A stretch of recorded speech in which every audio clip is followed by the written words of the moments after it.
जब भारत आज़ाद हुआ था तो बहुत चीज़ों की ज़रूरत थी। एक समूचा तंत्र बनाना और उस तंत्र को बड़ी प्यार से चलाए रखना था, चलायमान बनाए रखना था। और इसी बीच में देश को ज़रूरत थी पैसे की और पैसों को खर्च करने की ज़रूरत की। और ये बात है देश के पहले बजट की, आज़ाद भारत के पहले बजट की। और आज खर्चा पानी के इस स्पेशल एपिसोड में हम विस्तार से इन्हीं सब चीज़ों पे बात करेंगे। जानेंगे कि आज़ाद भारत के पहले बजट में क्या क्या था, किसने पेश किया था, कितना बजट एलोकेट हुआ था और सबसे ज़्यादा किस मद में खर्च का प्रस्ताव रखा गया था, यानी कितना पैसा कहाँ गया। जानेंगे कि किस तरह से देश के पहले बजट ने देश की आर्थिक तरक्की की रूपरेखा की बुनियाद रखी थी। इसके अलावा इस बात की भी पड़ताल करेंगे कि अब तक देश में वे कौन कौन से बजट थे जिन्होंने भारत की दुनिया भर में आर्थिक महाशक्ति के तौर पर खड़ा करने में भारत को मदद की। इसके साथ आज़ादी से अब तक बजट से जुड़ी कुछ दिलचस्प बातों और ट्रिविया पर चर्चा करेंगे। नमस्ते, मेरा नाम है सिद्धांत और आप देख रहे हैं खर्चा पानी।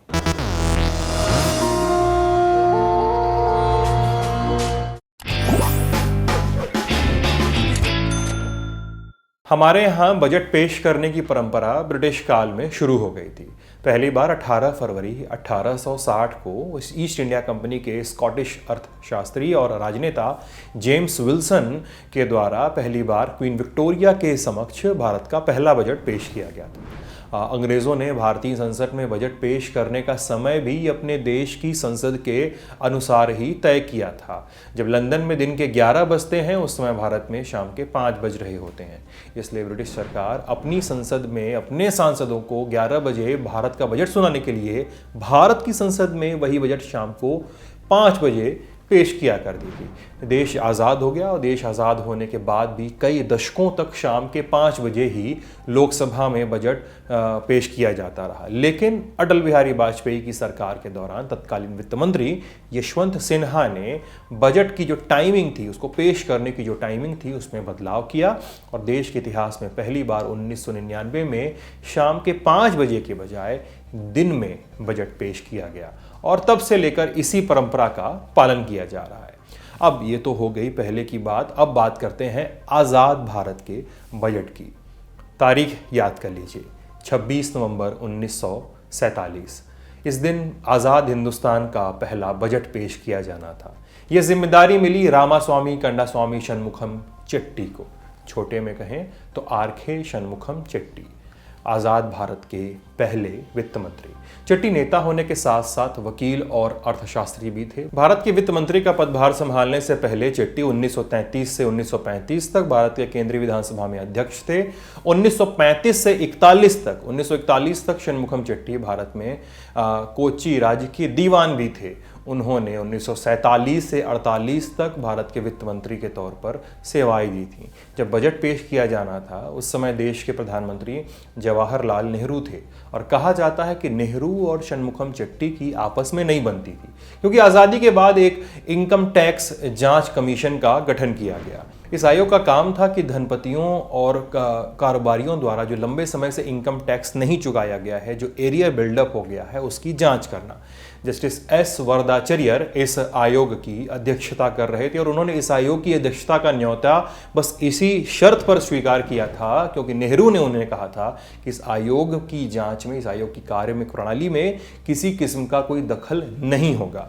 एक पुरानी खबर है द हिंदू की, उन्हें बताती है कि षणमुखम चेट्टी ने कुछ केसों पर आपत्ति जताई थी जिनकी जांच आयोग कर रहा था। षणमुखम को लेकर नेहरू को लगता था कि कोयम्बटूर की एक मिल के मुद्दे पे वो कुछ ज्यादा ही पर्सनल इंटरेस्ट दिखा रहे हैं। इस बारे में जब नेहरू ने षणमुखम चेट्टी से पूछा था तो देश के पहले वित्त मंत्री नेहरू के मंत्रिमंडल को छोड़कर चल दिए कि उनके चरित्र पर उंगली कैसे उठाई गई। बहरहाल षणमुखम का इस्तीफा हुआ और उनके इस्तीफे के बाद क्षितिज चंद्र नियोगी ने भारत के दूसरे वित्त मंत्री के रूप में कार्यभार संभाला था। अब बहरहाल आज़ाद भारत का पहला बजट होने के साथ साथ बजट अपने आप में खास था जो षणमुखम चेट्टी नवंबर 1947 में पेश करने वाले थे। उत्साह था इस बजट को लेकर। बजट नवंबर में पेश हो रहा था और देश अगस्त में ही आज़ाद हो चुका था। तो वित्त मंत्री ने इस बजट में साफ किया कि यह सिर्फ 7.5 महीनों का बजट है, यानी 15 अगस्त 1947 से लेकर 31 मार्च 1948 तक की अवधि के लिए प्रस्तावित खर्चों का ब्यौरा इस बजट में शामिल है। और इस बजट की ज़रूरत पर कमेंट करते हुए षणमुखम चेट्टी ने कहा था, आखिरी मार्च से हमारे देश की आर्थिक हालत में महत्वपूर्ण गिरावट आई है और औचक तौर पर जो अस्थिरता देश में आई उससे स्थितियां और बदतर हुई हैं। और इसके अलावा जो मानवीय दिक्कत उपज कर सामने आई है उसे तो पैसे के पैमाने पर नापा ही नहीं जा सकता है। दोनों देशों यानी भारत और पाकिस्तान में हज़ारों लोग मारे गए हैं और लोगों के माइग्रेशन ने इतिहास में एक अभूतपूर्व इतिहास लिख दिया है और इससे देश की अर्थव्यवस्था पर खासा प्रभाव पड़ा है। पूर्वी और पश्चिमी पंजाब में अर्थव्यवस्था पूरी तरह टूट चुकी है। इन दिक्कतों से केंद्रीय कोषागार पर भी प्रभाव पड़ेगा और इस प्रभाव का आकलन अभी नहीं किया जा सकता है। अगले कुछ सालों के भारत सरकार के बजट पर भारत में हुई इन अभूतपूर्व घटनाओं का प्रभाव पड़ता रहेगा। षणमुखम चेट्टी ने अपने इस भाषण में साफ कर दिया था कि देश का यही नहीं अगला कुछ सालों का बजट महत्वपूर्ण होने वाला है। देश जिन परिस्थितियों में था उनसे निकालने के लिए इन बजटों को देश में उग रही विषम परिस्थितियों से बाहर निकालना था। इसके अलावा खाद्यान्न से जुड़े संभावित संकट को लेकर इस बजट में चिंता भी जाहिर की गई थी। दूसरे विश्व युद्ध की वजह से देश में खाद्यान्न का आयात प्रभावित हुआ था और इसी समय बंगाल में सूखा पड़ा था। तो इस संकट को पूरा करने के लिए साल 1942 में देश में अधिक अन्न उपजाओ कैंपेन की शुरुआत की गई थी। शुरुआत हुई थी ब्रिटिश सरकार द्वारा और ये सोचा गया था कि कैंपेन की मदद से भारतीय किसान अधिक से अधिक अन्न पैदा करेंगे ताकि देश के साथ साथ देश में जो अन्न कोश है उसके साथ साथ निर्यात में भी थोड़ी कमी आए। लेकिन दस्तावेजों के मुताबिक ये कैंपेन फेल कर गया था और आज़ाद भारत के पहले वित्त मंत्री बजट भाषण में इस बात को मजबूती से अंडरलाइन कर रहे थे। षणमुखम चेट्टी इस बात को अंडरलाइन कर रहे थे, कह रहे थे कि अधिक अन्न उपजाओ एक निराशा की तरह साबित हुआ और अलबत्ता देश को आज़ादी के पहले 4 सालों तक, मतलब आज़ादी के ठीक पहले के 4 सालों तक लगभग 44 लाख टन खाद्यान्न का आयात करना पड़ा था, जिसकी कीमत लगभग 127 करोड़ रुपए थी।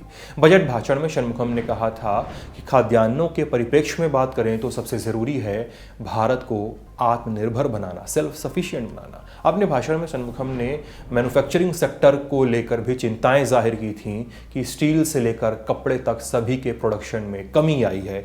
साथ में आयात में आ रही दिक्कतों को भी उन्होंने चिन्हित किया था। यानी कुल मिलाकर जितनी संभावनाओं से भरा हुआ ये बजट था, बजट के सामने उतनी ज़्यादा चुनौतियां थीं। युद्ध से लेकर विभाजन तक के प्रभावों को बजट में साधना था और उन पर बात करनी थी। बहरहाल बजट पेश करने आए वित्त मंत्री आर मुकेश षणमुखम चेट्टी के पहले शब्द थे, जो बजट भाषण का उनके पहले शब्द थे, वो ये थे कि मैं आज़ाद भारत का पहला बजट पेश करने के लिए खड़ा हूँ। इस अवसर को ऐतिहासिक माना जाएगा और ये मेरे लिए गर्व का क्षण है कि बतौर वित्त मंत्री इस बजट को पेश करने का मौका मुझे मिला है। मैं इस पद का सम्मान करता हूँ और भारत के सभी वित्तीय संरक्षकों की तरफ अपनी जिम्मेदारियों को समझता हूँ। इसके बाद बजट की भूमिका बनाते हुए षणमुखम ने कहा था, हमारी अर्थव्यवस्था जनसंख्या के हिसाब से चीन के बाद दुनिया की दूसरी सबसे बड़ी आबादी है, करीब 30 करोड़ है। हमारी इकॉनमी दुनिया के अन्य देशों के मुकाबले काफ़ी संतुलित है।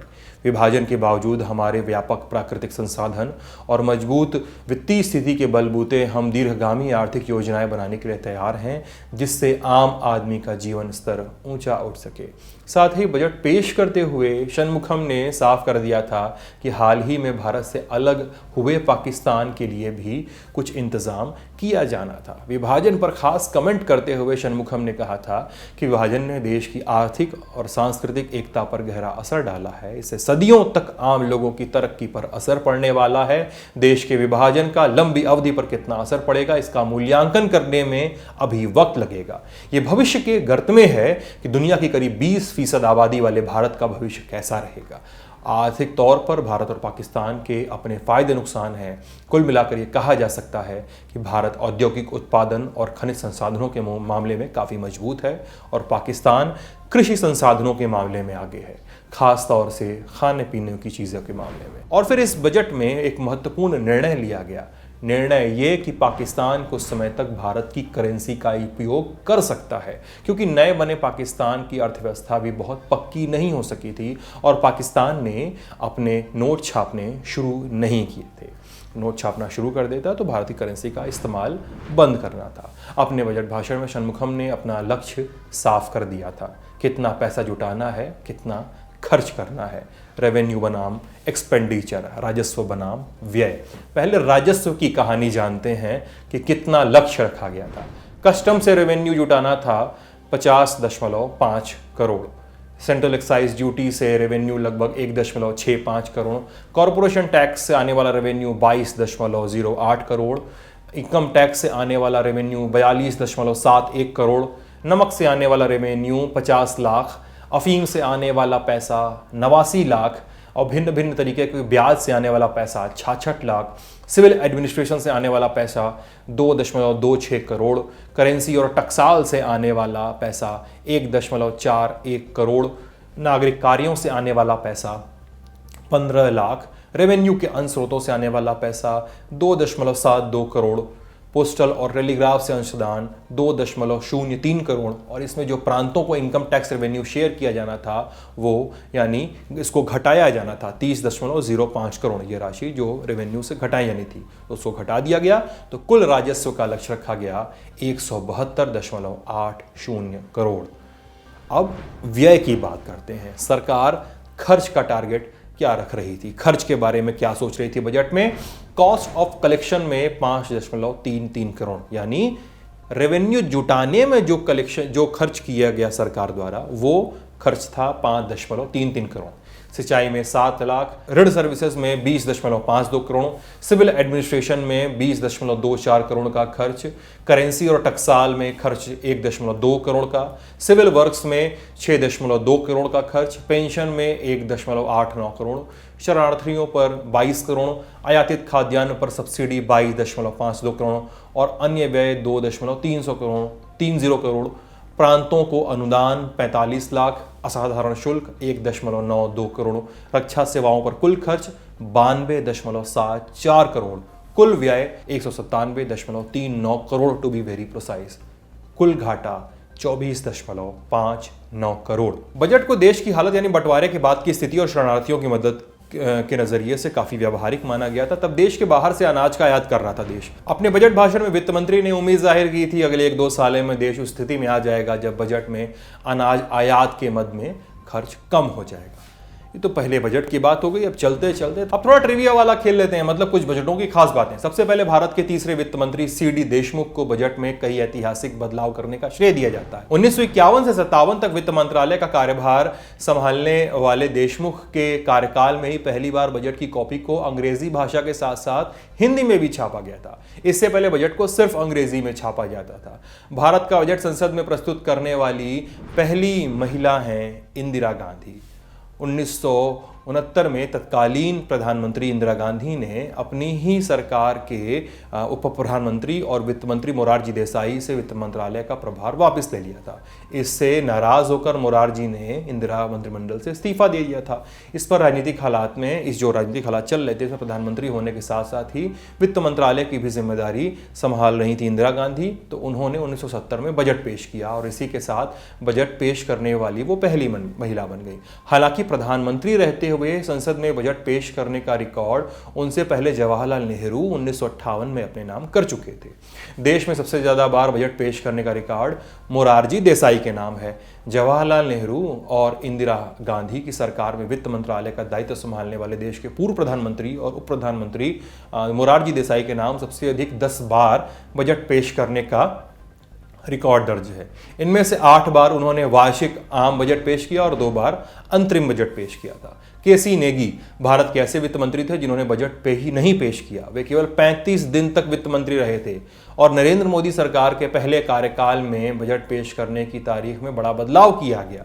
2017 में तत्कालीन वित्त मंत्री अरुण जेटली ने फरवरी महीने की आखिरी तारीख के बजाय फरवरी महीने की पहली तारीख यानी 1 फरवरी को संसद में बजट पेश किया और उसके बाद से ही हर साल 1 फरवरी को ही बजट पेश किया जाता है। हालांकि वित्त मंत्रालय के प्रभारी मंत्री के तौर पर इंदिरा गांधी पहली महिला थीं जिन्होंने बजट पेश किया था, लेकिन देश की पहली पूर्णकालिक महिला वित्त मंत्री बनने का रिकॉर्ड और श्रेय निर्मला सीतारामन के नाम पर ही दर्ज है। निर्मला जी ने ब्रिटिश काल से चली आ रही एक और परंपरा ब्रीफकेस या सूटकेस में बजट पेश करने को बदल दिया। निर्मला सीतारामन ने 2019 में ब्रीफकेस के बजाय लाल कपड़े की एक पोटली में बजट के कागजात लेकर संसद गई थी वो, और कोरोना की महामारी को देखते हुए 2021 में पहली बार पूरी तरह से पेपरलेस डिजिटल बजट संसद में पेश किया गया था और इस वर्ष बजट की कॉपी को छापने की परंपरा बंद हो गई। और इसी के साथ निर्मला सीतारामन देश की पहली वित्त मंत्री बन गई जिन्होंने बही खातों और कागजों के बजाय टैबलेट से बजट पेश किया। एपिसोड खत्म हो रहा है और चलते चलते जान लेते हैं एक छोटा सा ट्रिविया पहले बजट से जुड़ा हुआ, जिसकी कहानी हमने सुनाई आपको शुरुआत में। जब पहला बजट का अभिभाषण खत्म हो रहा था तो आखिर में षणमुखम चेट्टी ने इसरार किया था कि 2 शताब्दियों में पहली बार ऐसा हुआ है जब हमारे पास अपनी सरकार है जो अपने फैसलों के लिए नागरिकों के प्रति जवाबदेह है। साथ ही ये भी कहा कि भारत को जो अभी बंधनों से आज़ाद ही हुआ है, एशिया की ताकत संभालनी है और स्वतंत्र देशों की पहली सूची में शामिल होना है, पहली पंक्ति में शामिल होना है। तो भारत की संतानों को आगे आने वाले वर्षों में सतत और अनुशासित कदम उठाते रहने होंगे। ये था खर्चा पानी का विशेष अंक। आप सभी को स्वतंत्रता दिवस की ढेर सारी शुभकामनाएं। शुक्रिया।